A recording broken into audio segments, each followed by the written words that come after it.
భర్తనే ఏం చేయాలి?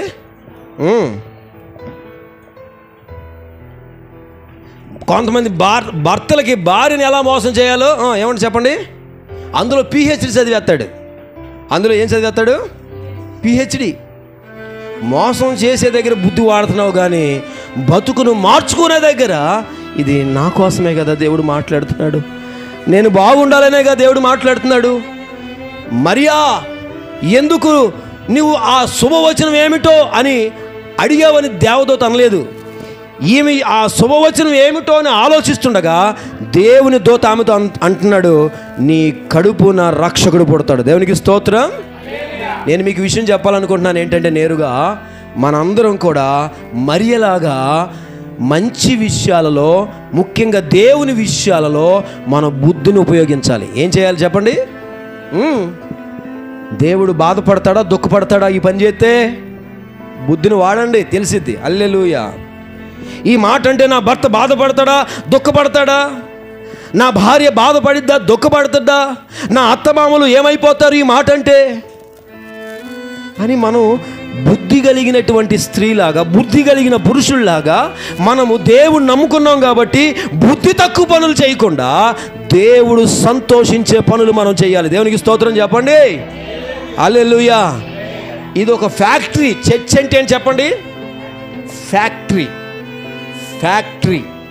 ఈ ఫ్యాక్టరీలో, ప్రతి ఫ్యాక్టరీలో there is a damage piece. అవునా చెప్పండి?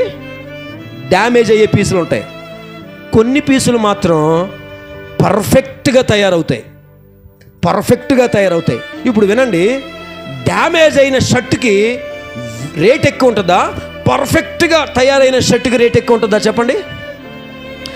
డ్యామేజ్ అయినటువంటి చైర్కి రేట్ ఎక్కువ ఉంటుందా, పర్ఫెక్ట్గా తయారైన చైర్కి రేట్ ఎక్కువ ఉంటుందా చెప్పండి? విలువ ఎవరికి? విలువ ఎవరికి? పర్ఫెక్ట్గా దేవుని సన్నిధిలో దేవుడిచ్చిన ప్రేమను పొందుకుంటూ, దేవుడిచ్చిన వాక్యాన్ని అనుభవిస్తూ, ఎవరైతే వారి జీవితాల్లో పాపం జోలికి వెళ్లకుండా జీవితంలో చెడును విసర్జించి ఎవరైతే దేవునికి ఇష్టంగా ఉంటారో వారికి భూమి మీద విలువ పెరుగుతుంది. దేవునికి స్తోత్రం చెప్పండి.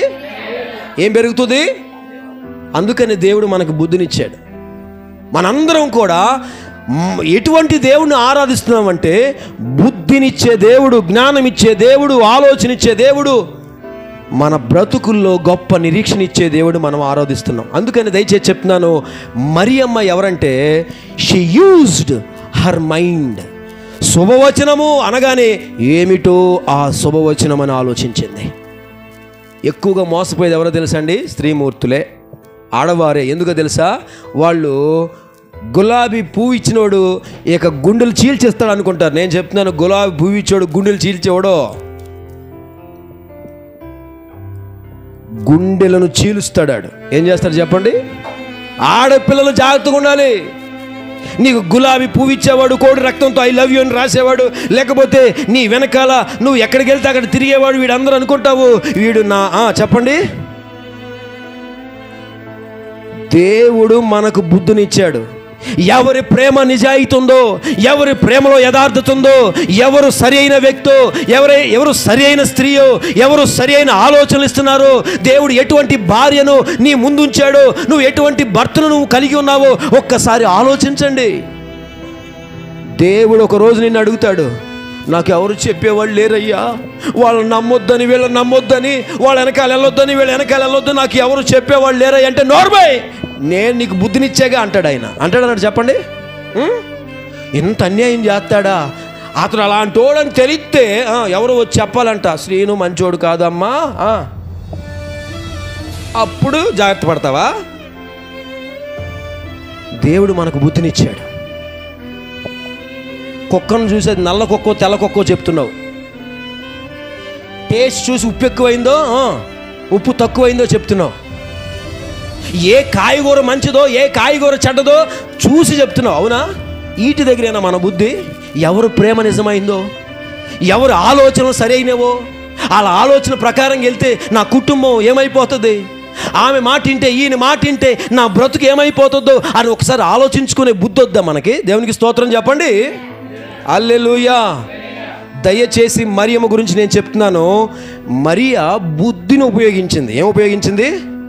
దేవదూత అయితే ఏంటి నాకు, దేవదూత అయితే నాకేంటి, దేవదూత చెప్పిన మాటను కూడా ఆలోచించింది. హల్లెలూయా. మనం దేవదూత లాంటి మనుషులు మన ముందు ఎవరు లేరు, దేవుడు ఒక్కడే. హల్లెలూయా. ఆయన ఒక్కడే యథార్థంగా నిన్ను ప్రేమిస్తున్నాడు. కొంచెం ఆలోచించుకోండి. ఒంటెద్దు పోకడికి వెళ్ళకండి. ఆ పని చేసే ముందు, ఆ పని ప్రారంభించే ముందు దీనివల్ల వచ్చే నష్టాలు, దీనివల్ల వచ్చే లాభాలు, దీనివల్ల వచ్చే చెడ్డ సాక్ష్యం ఏంటో ఒకసారి గ్రహించుకుని మనం బుద్ధిని ఉపయోగించుకోగలిగితే నువ్వు మరియమ్మవి, ఆదర్శమైన ఆడబిడ్డవి, ఆదర్శమైనటువంటి మగబిడ్డవి అవుతావు. దేవునికి స్తోత్రం. హల్లెలూయా. నాకెవరు చెప్పలేదండి, అందుకే నేను ఇలా దిగిపోయానండి. నిన్న పేపర్లో వచ్చింది 100 కోట్లు. ఏం చెప్పండి అమ్మా, 1 కోటి కాదు, 2 కోట్లు కాదు, 100 కోట్లంట. 100 కోట్లంట చీటీ ఎత్తేసి వెళ్ళిపోయాడంట.